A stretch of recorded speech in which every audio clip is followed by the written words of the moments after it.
Hello everyone, welcome back to my channel. I'm so excited to be filming this episode today because I am no longer pregnant. I gave birth on April 5th to a healthy baby boy. I won't really be sharing any details beyond that on this channel since I want to keep his life very private and this channel is all about knitting.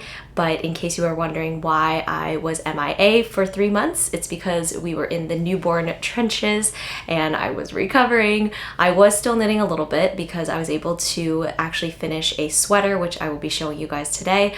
But for the most part, we've just been enjoying parenthood and it's been great. So I finally have had some time today to reorganize some of my knitting and my thoughts. I'm hoping this video will not be too all over the place, but I'm a little out of practice since I haven't filmed in a while. But like usual, please follow me on Instagram if you want more real-time updates as to what I'm knitting and completed objects and things like that. It's definitely easier for me to update Instagram than it is to make these videos. But everything will be linked down below, all the patterns and my Ravelry in case I leave anything out, but let's just get started. First, my completed object. I technically finished before I gave birth. I think I actually put this on the blocking mats the night I went into labor, if not the night before. It was either the night before or the night that I went into labor. I don't remember anymore, but this is the Ballard tee by Sari Nordlund, and this is in size 2. Like this. It is knitted in the Barocco, I don't know how to pronounce this brand, Barocco Vintage DK in the shade Calico. And I believe I showed this yarn in a haul when I initially got it, but I purchased the yarn specifically for this project because this was my first time ever trying out cabling and I wanted to still use a yarn that had wool content in it because for me that's just more pleasurable to knit and more luxurious than versus like an all acrylic. But at the same time I didn't feel like spending, you know, $70 to $80 in yarn just in case I did not love the cabling process. So when I'm trying out a new technique in knitting, I tend to go for yarn that's a little more economical just so I don't feel like the pressure to finish something if I don't know, if I happen not to like it. I hope that makes sense. So the Barocco Vintage, I believe is like 40% acrylic, 60% wool. Double check me, I'll put it on the screen if that's wrong. But yeah, so it makes this yarn a lot cheaper to purchase. So I don't even know, like I'll link where I purchased it from, but it was, yeah, like I said, way more economical to get this yarn rather than a 100% wool yarn. And I loved it because the wool content still makes it really nice to knit with and nice and bouncy, but the acrylic gives it a little more structure and you are able to machine wash this, which is great. So if you're looking for something maybe to knit for kids in your life, or if you're a low maintenance person that doesn't want to always hand wash and dry your wool knits, then I would suggest going for a wool acrylic blend. Otherwise, instruction, I used 4mm needles for the body and all the cabling, and I used 3.5mm for the ribbing. The construction is very similar to a lot of standard garments. I feel like you basically cast on at the neck, you knit the back panel, then you pick up for the sleeves, which you can see here. I feel like my pickup line is pretty seamless, but you could tell that the pattern, she made sure to make sure that the pattern really continues on the shoulder. So that's where you pick up for the shoulders and then you connect it into the front, knit the front panel, and then connect them in the round, knit the rest of the body in the round, and the sleeves are then picked up, knit in the round, and the neckline is picked up for the finished ribbing. For modifications, I did do a traditional bind off on all of the edges, aka I just did a knit one, purl one, then took it off, knit one, purl one, took it off, versus the tubular or Italian sewn bind off, which she does say to do in the pattern, and that is the recommended bind off for all ribbing usually, but I just got lazy and I didn't want to do it, and I I don't know, I just didn't want to do it. It's not an issue for the sleeves and the body. However, for the neck, it does make the neck a little tighter. So when I put it on, I really have to stretch it to get it over my head. But I will say the benefit of that is that I think the neckline holds its structure a little bit better. So when I have it on, it doesn't loosen at all. So I don't feel the need to have to put any elastic in the neckband. So it's kind of like a trade-off depending on what you want. But it ended up working out for me. But depending on what type of yarn you're using, just be careful when you do the traditional bind off, because then it can get really tight and then you might not be able to actually get it over. Otherwise, I think I pretty much knit this to the pattern. I might have shortened the ribbing just a little bit. I completed this over 3 months ago, so I honestly don't remember.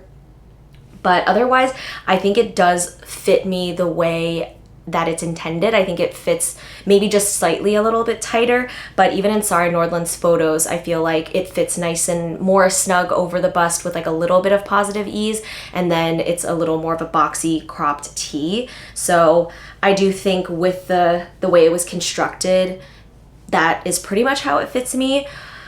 I wish if I were to re-knit this, I would probably knit up a size or two, just because my current bust size is a lot bigger than my pre-pregnancy, even during pregnancy bust size, because I'm currently breastfeeding, and so your boobs get a lot bigger when you're breastfeeding, and I definitely did not take that into account when picking my size.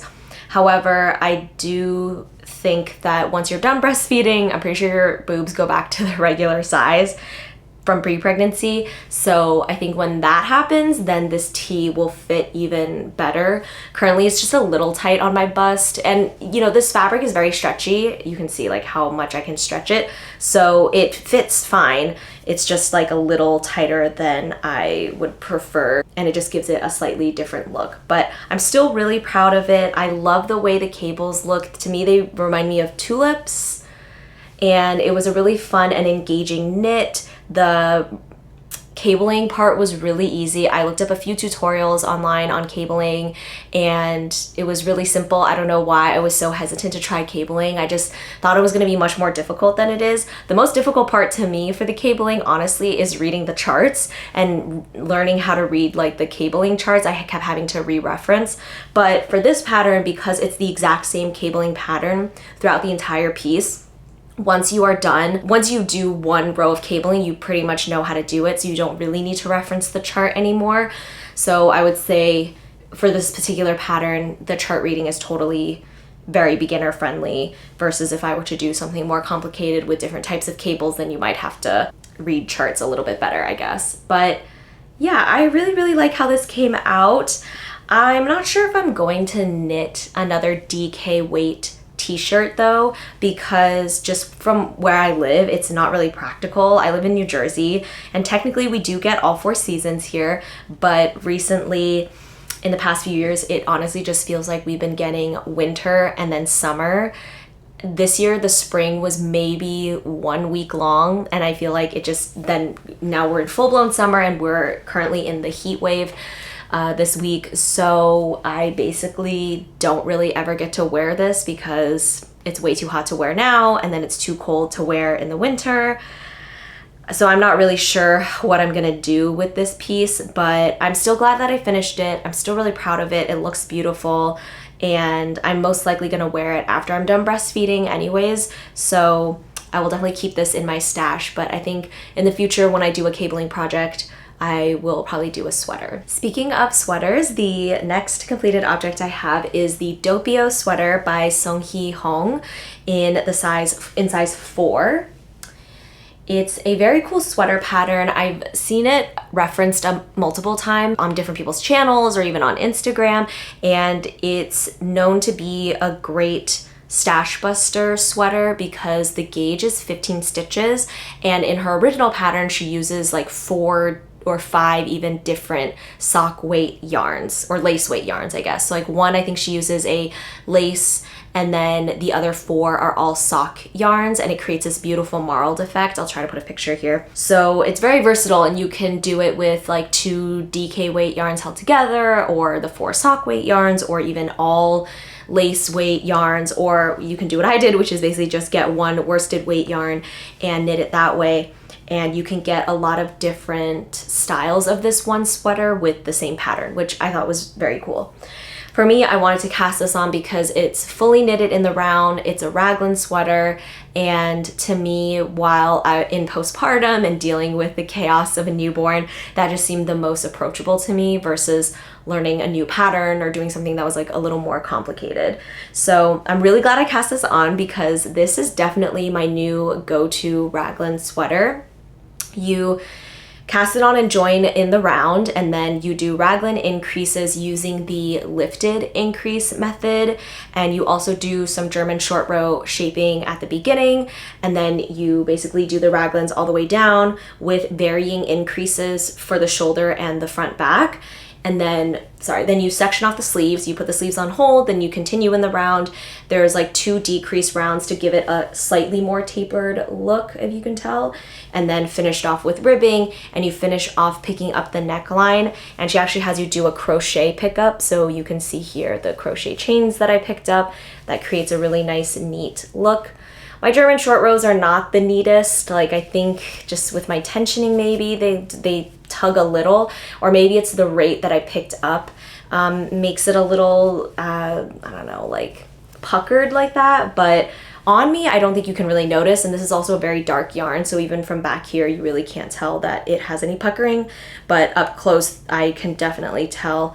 And to me, I think it's just because of my German short row technique. It's not quite as neat, but it's okay. It doesn't really bother me enough.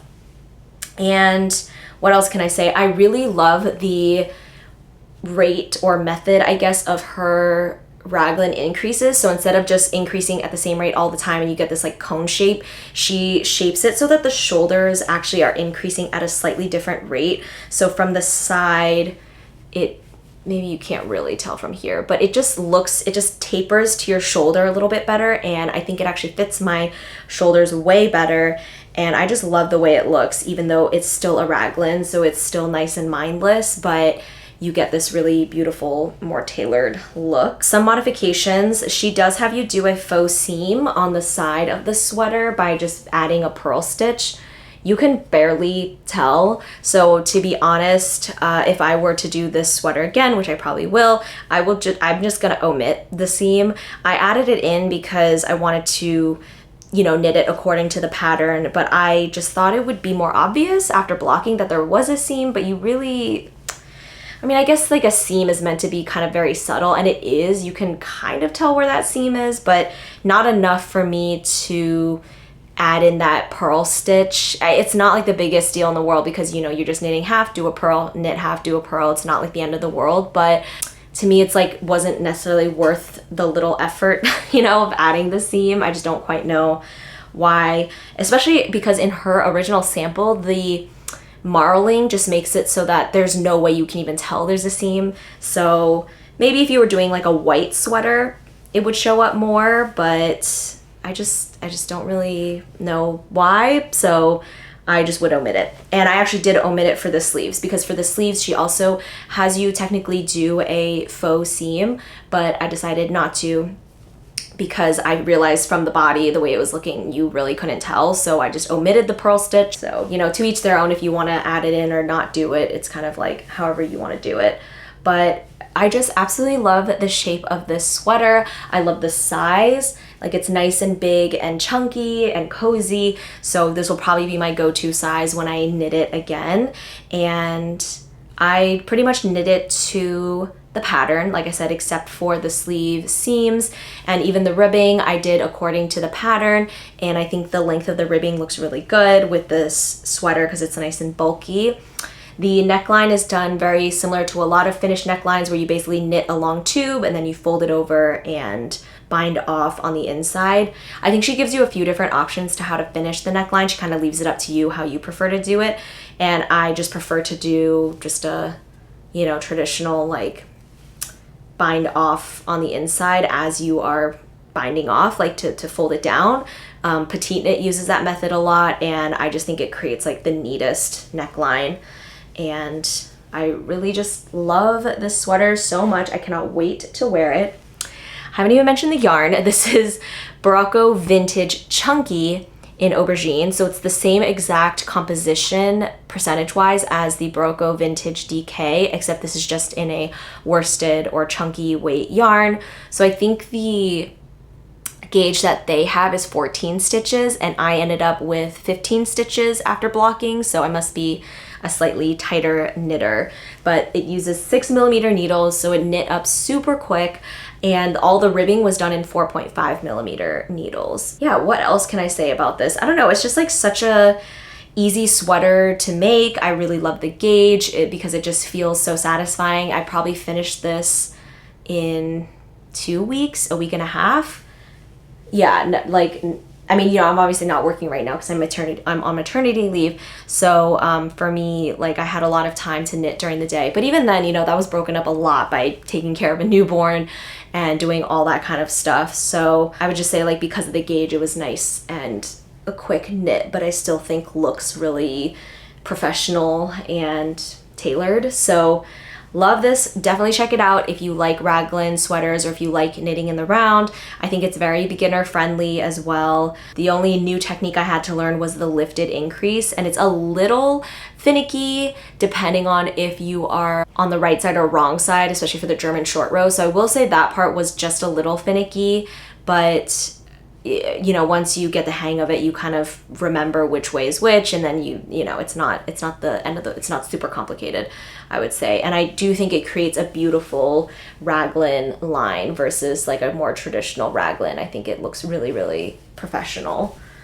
and seamless. It looks great. Next up, I have my whips. I really just have one work in progress, and that is another cloud blouse. This will now be my third cloud blouse that I'm knitting. It's a pattern by Petite Knit, and it's a DK weight blouse, like kind of sweater. Like, I feel like it's like a nice fall or early winter sweater. You could wear it layering. And I'm using Sandusgarn Double Sunday in the Petite Knit line in green tea. It's this beautiful light green color. This is very similar to the green that she has for this pattern, like the main garment that she knitted it in, but I think she uses a like alpaca, some sort of like lace weight yarn held together with another yarn. But for me, I just don't like, it's too itchy, so I just decided to do the Double Sunday yarn, which I really like. It's a beautiful DK weight yarn. I've knitted with it multiple times now, so I already just knew how well this yarn would knit up.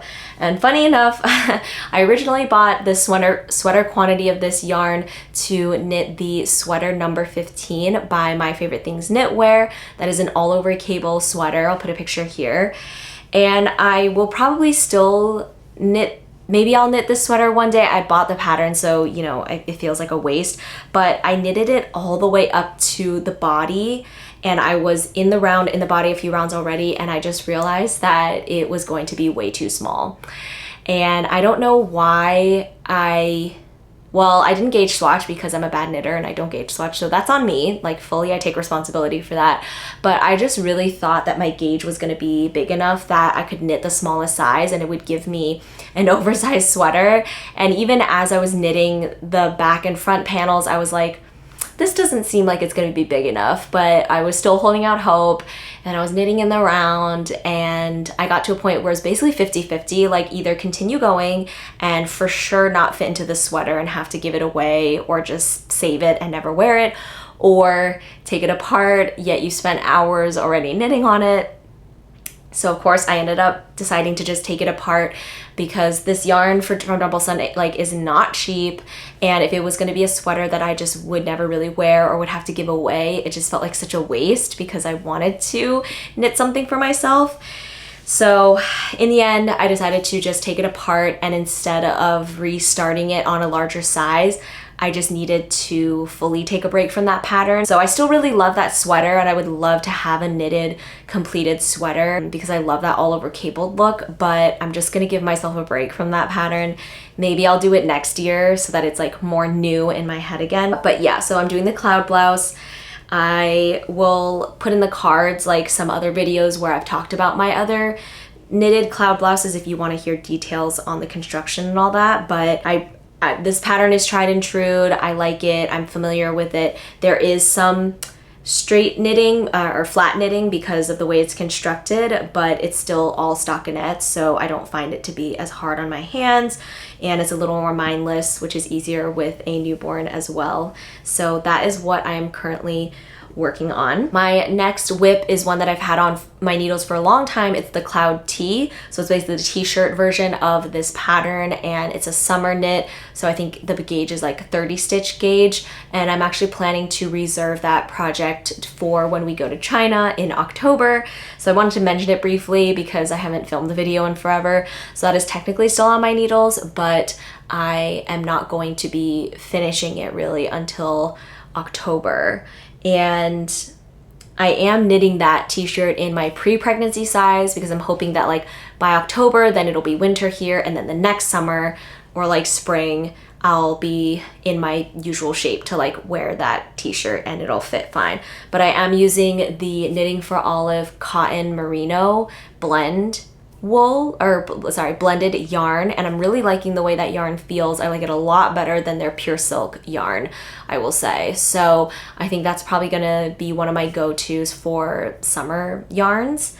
And yeah, so those are my two whips. Lastly, for future plans, I just wanted to mention two cabled, all over cabled sweaters that I have on my radar that I just bought yarn for. So I will probably do one right after the other. The first one is the Heart Chain sweater by From Mayo. They are a Korean designer, and I just love the way this sweater looks with the heart, with the way the like hearts look on the sweater, and I like that there's a variation of cables in it, so I think it'll keep me a little more engaged. It'll definitely be a challenge knit for me because of all the charts, and also I think you have to knit the cables flat at a certain point, which will be interesting. I'm looking at the instruction earlier and it seemed a little overwhelming, but I am ready for a challenge knit, so I'm gonna knit it. I already bought the yarn for it. And the second one is the Book Club Pullover by Sari Nordlund. Her book club cardigan was really popular when it dropped, and I believe this pullover was published after the cardigan. Could be wrong, but this is basically just the pullover version of it, which I prefer because I don't want to knit an entire piece flat. I don't want to knit a cardigan, so I'm doing the pullover. And I really enjoyed the Ballard tee by her, and that was my first Sari Nordlund pattern, so I'm excited to knit this one, and I think it'll look really good. She is the queen of like cabling and lace knitting, I feel like, so I have no doubt that I will enjoy that. And I also already purchased yarn for that, but I'm not going to show you guys until I get the yarn in and cast it on and all that. But yeah, so those are my plans. I don't really plan on knitting a lot more summer knits just because, again, it gets so hot here in New Jersey. Even my Knitting for Olive pure silk tee, Tombow tee that I knitted just almost feels too hot to wear, or it just feels too precious to wear because I don't want to sweat all over it and things like that. So honestly, a lot of my summer knits just end up in the drawer and I never really wear them. So they are fun to knit. Like I said, I still have the Cloud Tee on the needles and I am planning on finishing it on my trip.